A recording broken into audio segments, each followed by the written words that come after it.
ആരാ? ഓ, shock അടിച്ചതായിരിക്കും. Switch കേടാ. Switch കേടാണെങ്കിൽ മാറ്റാത്തത് മനഃപൂർവ്വം മാറ്റാത്തതാ. അതെന്ത്? അതങ്ങനെയാ. പിന്നെ തഹസിൽദാരെ കാണാനാണെങ്കിൽ ആഫീസ് ചെല്ലണം. ഞാൻ പുതിയ തഹസിൽദാരാ. പേര് രാമകൃഷ്ണൻ. പ്രിയദർശിനി അമ്മ തഹസിൽദാർ വീട് ഒഴിഞ്ഞില്ലേ, ഞാൻ പെട്ടി സാധനങ്ങളൊക്കെ ആയിട്ടാണ് വന്നിരിക്കുന്നത്.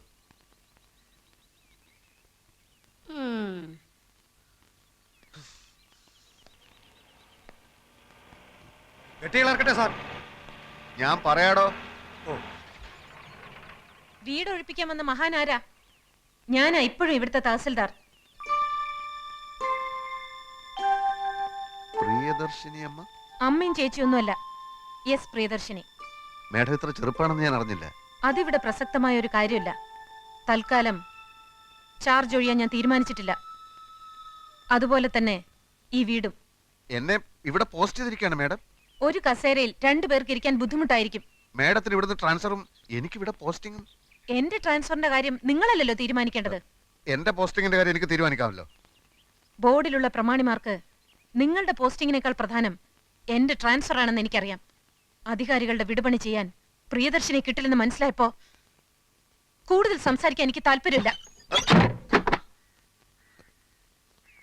പെട്ടിയിൽ ഇറക്കാറായോ?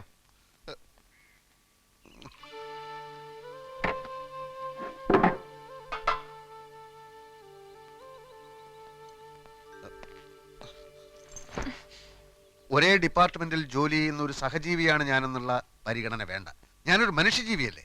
എനിക്ക് പറയാനുള്ളത് മുഴുവൻ പറഞ്ഞു തീരും മുമ്പ് മുഖത്തടിച്ചതുപോലെ വാതിൽ കൊട്ടിയടച്ചത് ധിക്കാരമാണ്. ഇവിടെ റവന്യൂ ബോർഡുണ്ട്, ഈ ഡിസ്ട്രിക്റ്റിൽ ഒരു കലക്ടറുണ്ട്, സംസ്ഥാനത്ത് വകുപ്പ് മന്ത്രിയുണ്ട്, ഭരണകൂടമുണ്ട്. കേവലം ഒരു തഹസിൽദാരായ നിങ്ങൾ എന്നെ പേടിപ്പിക്കാൻ നോക്കുകയാണ്. ഞാൻ ടാക്സി പിടിച്ച് പെട്ടി സാധനങ്ങളുമായിട്ടാണ് വന്നിരിക്കുന്നത്. 1/2 മണിക്കൂർ സമയം തരുന്നു. അതിനു മുമ്പ് വീട് ഒഴിഞ്ഞില്ലെങ്കിൽ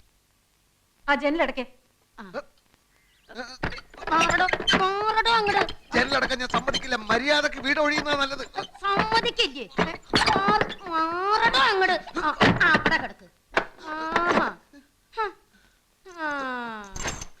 പെണ്ണുമ്പിള്ളേ, എന്റെ ദേഷ്യം കൂടും തോറും നിങ്ങൾക്ക് ഉണ്ടാവാൻ പോകുന്ന ഭവിഷ്യത്തിന്റെ ആക്കം കൂടുകയുള്ളൂ എന്ന് മനസ്സിലാക്കുന്നത് നന്നായി.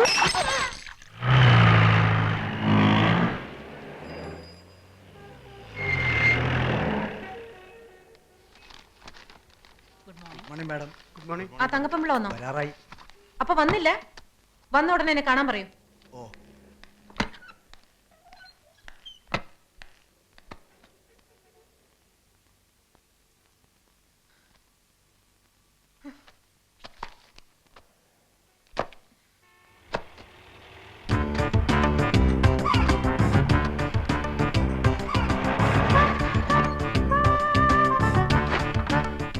വെട്ടിങ് സാധനങ്ങൾ ഇറക്കട്ടെ സാർ.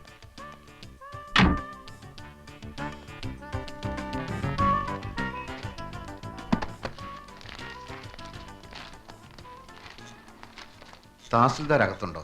എന്താ കാര്യം? കാര്യം, ഞാൻ കണ്ണപുരത്ത് ഡെപ്യൂട്ടി തഹസിൽദാരായിരുന്നു. ഇപ്പൊ ഇങ്ങോട്ട് ട്രാൻസ്ഫർ ആയി തഹസിൽദാരായിട്ട്.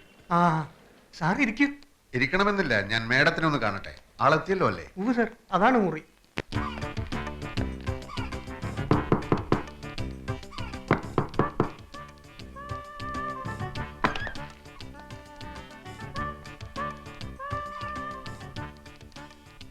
ഞാൻ മാപ്പ് പറയാൻ വന്നതാണ്. ഞാനങ്ങനെ ക്ഷോഭിച്ച് സംസാരിക്കാൻ പാടില്ലായിരുന്നു, പ്രത്യേകിച്ചും ഒരു സ്ത്രീയോട്. ഞാൻ കാരണം ഒരു ഗ്ലാസും പൊട്ടി. ഗ്ലാസ് ഞാൻ വാങ്ങിച്ചു തന്നേക്കാം. എവിടാ നാട്? നാട് ഇന്ത്യ. അയ്യോ മേഡം ഭയങ്കര തമാശക്കാരിയാണല്ലോ. ഇത്രയും ഞാൻ പ്രതീക്ഷിച്ചില്ല. പുറത്തു പോണം, ഞാൻ ഡ്യൂട്ടിയിലാണ്. ഇന്ററപ്റ്റ് ചെയ്യാൻ ഒരാളെ ഞാൻ സമ്മതിക്കാറില്ല. മേഡം എന്നോട് ഇത്തിരി ദയവ് കാട്ടണം. എൻ്റെ 2 പെങ്ങന്മാർക്ക് ഇവിടുത്തെ കോളേജിൽ അഡ്മിഷൻ പറഞ്ഞു വെച്ചിരിക്കുക. വീട്ടു സാധനങ്ങളൊക്കെ പാക്ക് ചെയ്ത് അമ്മ നാട്ടിൽ കാത്തിരിക്കുക. തഹസിൽദാരായി പ്രൊമോഷനായിട്ട് എൻ്റെ ആദ്യത്തെ പോസ്റ്റിംഗ് ആണിത്. മേഡം നല്ല മനസ്സ് വിചാരിച്ച് എനിക്ക് ചാർജ് ഒഴിഞ്ഞു തന്നില്ലെങ്കിൽ എൻ്റെ കാര്യം. ഇയാൾക്ക് കോമൺ സെൻസ് ഇല്ലേ? കാര്യം പറഞ്ഞ മനസ്സിലാവില്ലേ? പുറത്തു പോവാൻ. മേഡം ഞാൻ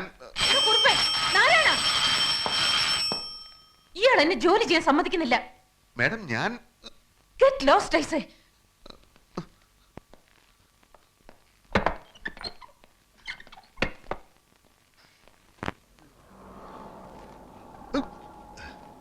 പെട്ടിയും സാധനങ്ങളൊക്കെ ഇറക്കട്ടെ സാർ. ഇയാൾ പെട്ടിയ സാധനങ്ങളൊക്കെ തീയിലിട്ട് ചുടറോ?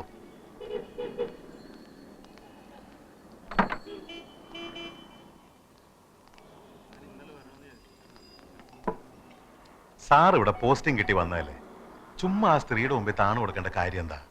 സാറ് ചെന്ന് കളക്ടറെ കണ്ട് വിവരം പറ. അത് ഞാൻ ആലോചിക്കുകയല്ല. പക്ഷെ ഒരു തർക്കം വരുമ്പോൾ ഒരു കോംപ്രമൈസും വേണ്ടി വരും. അങ്ങനെ എന്നെ വല്ലയിടത്തേക്കും തൽക്കാലത്തേക്ക് മാറ്റിയാൽ എന്റെ പരിപാടി മൊത്തം പൊളിയും. എങ്കിൽ കോടതി പോണം. അത് കൂടുതൽ പ്രശ്നമാണ്. ഒരു വിധി കിട്ടാൻ കാലതാമസം വന്നാൽ എന്റെ സിസ്റ്റേഴ്സിന് ഇവിടുത്തെ കോളേജിൽ അഡ്മിഷന് പറഞ്ഞിരിക്കുക. ഈ വന്യജീവിയെ ആക്രമിക്കാതെ കീഴടക്കാൻ പാടാ സാറേ. കീഴ്ജീവനക്കാരൊക്കെ അവരുടെ വീട്ടുജോലിക്കാരാന്നാ വിചാരം. കീഴ് ജീവനക്കാരുടെ കാര്യം പോട്ടെ, കളക്ടർ പറഞ്ഞാലും മന്ത്രിമാരിടപെട്ടാലും ഇവർക്ക് തോന്നുന്ന മട്ടിലെ കാര്യങ്ങൾ ചെയ്യും. കഴിഞ്ഞ ആഴ്ച ഒരു റവന്യൂ റിക്കവറി കേസ് ഉണ്ടായിരുന്നു. തിരി സാവകാശം കൊടുക്കണമെന്നും പറഞ്ഞ് പല ഭാഗത്തുനിന്നും വിളി വന്നതാ. അനുസരിച്ചില്ല. ഫൈറ്റ് ചെയ്യാൻ സാറ് റെഡിയാണെങ്കിൽ ഞങ്ങളൊക്കെ സാറിന്റെ പുറകിലുണ്ട്. ഈ സത്വ ഏത് നാട്ടുകാരിയാ? ഒരു സൗഹൃദ സംഭാഷണത്തിന് സൗകര്യം കിട്ടിയാലല്ലേ അതൊക്കെ അറിയാൻ നോക്കൂ. എന്തായാലും എനിക്കിവിടെ തന്നെ പോസ്റ്റിംഗ് കിട്ടിയേ പറ്റൂ. കാര്യങ്ങൾ ശരിയാവുന്നത് വരെ ഒന്ന് കയറി താമസിക്കാൻ ഒരു സ്ഥലം കിട്ടിയാൽ നന്നായിരുന്നു. സ്ഥലമൊക്കെ കണ്ടുപിടിക്കാം. പക്ഷെ ആ സ്ത്രീയെ ഇവിടുന്ന് കെട്ടുകെട്ടിക്കുന്ന കാര്യത്തിൽ സാർ ഒരു വിട്ടുവീഴ്ചയും കാണിക്കരുത്. എന്റെ കർത്താവ് ഈശോമിശിഹായേ.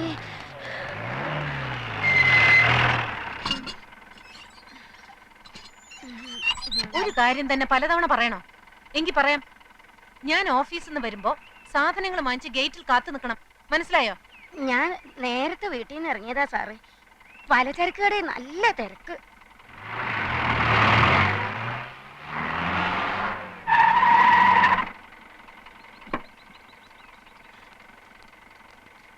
കാലത്ത് 8:30.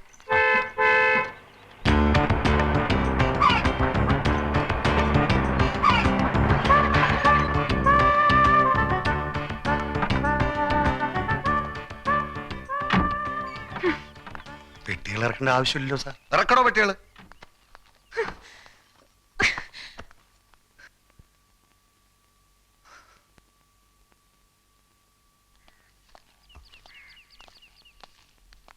അപ്പൊ ഇറങ്ങുന്നില്ലേ? അത് വേണ്ട സാർ.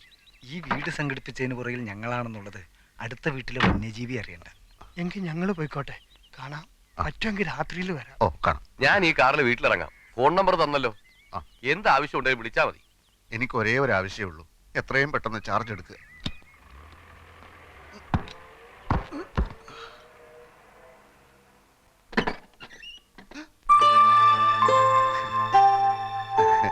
എന്റെ ഭാഗ്യത്തിന് ഇങ്ങനൊരു വീട് ഒത്തു കിട്ടി.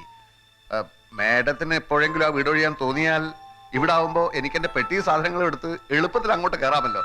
ആ, അത് നേരാ. പക്ഷെ ഞാൻ മരിച്ചു കഴിയുമ്പോഴായിരിക്കും ഇയാളുടെ പെട്ടി സാധനങ്ങളുമായിട്ട് ഇങ്ങോട്ട് കയറുന്നത്.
എവിടെ നോക്കിട്ടാണോ വണ്ടി ഓടിക്കുന്നത്? നേരെ നോക്കിയാണോ വണ്ടി ഓടിക്കുന്നത്?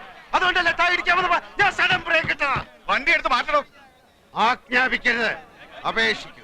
ഇയാള് വണ്ടി എടുക്ക്. വണ്ടി ഞാൻ എടുക്കും. എന്റെ പൊന്ന് സാഗർ സാറേ, ഇനി ആ തീക്കളി വേണ്ട. ഒരു മണിക്കൂർ നേരം മരണത്തെ മുന്നേ കണ്ടുകൊണ്ടാ ഞാൻ ഈ വണ്ടിയിലിരുന്നത്. മരണം രംഗബോധമില്ലാത്തൊരു കോമാളിയാണ്.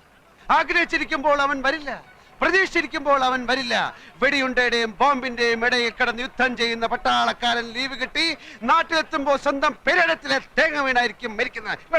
വണ്ടി പുറകോട്ടെടുക്കാൻ. മുമ്പോട്ട് വെച്ച കാർ പുറകോട്ടെടുക്കുന്നവനല്ല ഈ സാഗർ കോട്ടപ്പുറം.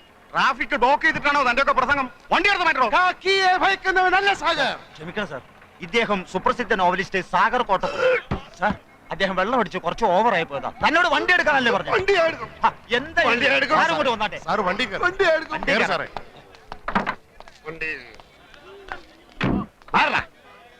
ഒന്ന് ചോദിച്ചോട്ടെ പോലീസുകാരെ, ഈ തഹസിൽദാരുടെ വീട് ഏതാണ്? ഈ തഹസിൽദാരുടെ വീട് ഏതാണെന്ന് പറയില്ല? ഓ, അപ്പോഴേക്കും പിണങ്ങിയോ? അല്ലേലും ഈ പോലീസുകാരിങ്ങനെ മഹാ തൊട്ടാവാടികളാ. ഓ,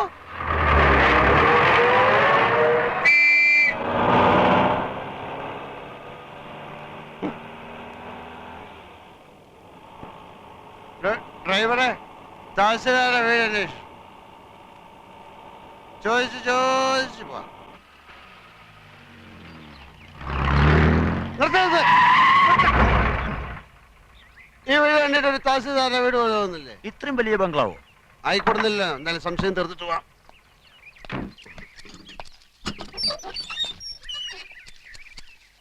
തഹസിൽദാരുടെ വീട് ഇതാണോ? തോട്ടക്കാര. തന്നോട് ഗേറ്റ് തള്ളി തുറക്കാൻ ആരാ പറഞ്ഞേ?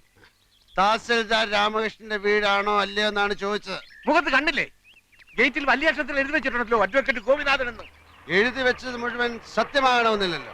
ഉദാഹരണത്തിന് ഞാൻ എഴുതുന്ന നോവലുകൾ വായിച്ചു കാണും. തുഷാരങ്ങൾ അത് മുഴുവൻ സത്യമാണെന്നാണ് വിചാരം. അല്ലേ? അല്ല, വെറും ഭാവന. ഭാവന ഭാവന. ആനയുടെ വലുപ്പം ആനയൊക്കെ അറിയില്ല. കേരളം മുഴുക്കെ അറിയപ്പെടുന്ന നോവലിസ്റ്റാ സാറ്. മനുഷ്യ ഹൃദയങ്ങളെ എടുത്ത് അമ്മാനമാടുന്നയാൾ. ഞാൻ സാറിന്റെ ഒരു ആരാധകരാന്നറിയാലോ. സാഗർ കോട്ടപ്പുറം വെള്ളമടിച്ച് ബഹളുണ്ടാക്കിയത് നാളെ വല്ല പത്രത്തിലും വന്നാൽ ആർക്കതിന്റെ നാണക്കേട്? ആ പത്രത്തിന്, കേരളത്തിലെ എല്ലാ പത്രവും വാരികയും എന്റെ ഒരു നോവല് കിട്ടാൻ നെട്ടോട്ടം ഓടുകയാണ്. എനിക്കെതിരെ ആരും ഒന്നും എഴുതുകയല്ല. എന്നാ സാർ വണ്ടി കയറി. അങ്ങനെയാണെങ്കിൽ ഞാൻ വണ്ടി ഓടിക്കും. സാറ് വണ്ടി കയറി. ഞാൻ വണ്ടി ഓടിക്കും.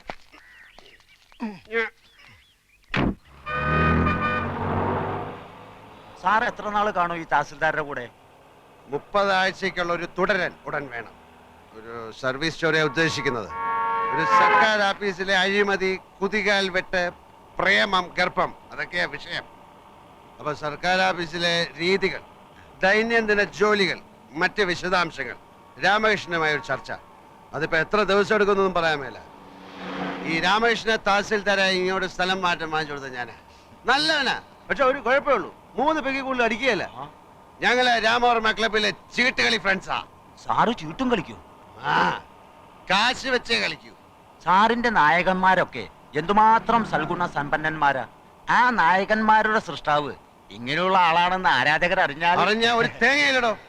എടോ, താനടക്കമുള്ള എന്റെ എല്ലാ ആരാധകന്മാരും വെറും കിഴങ്ങന്മാരാ. എന്താണോ എന്റെ നോവലുള്ളത്? പണക്കാരിയായ ഒരു കാമുകി, കൂലിവേലക്കാരനായ കാമുകൻ,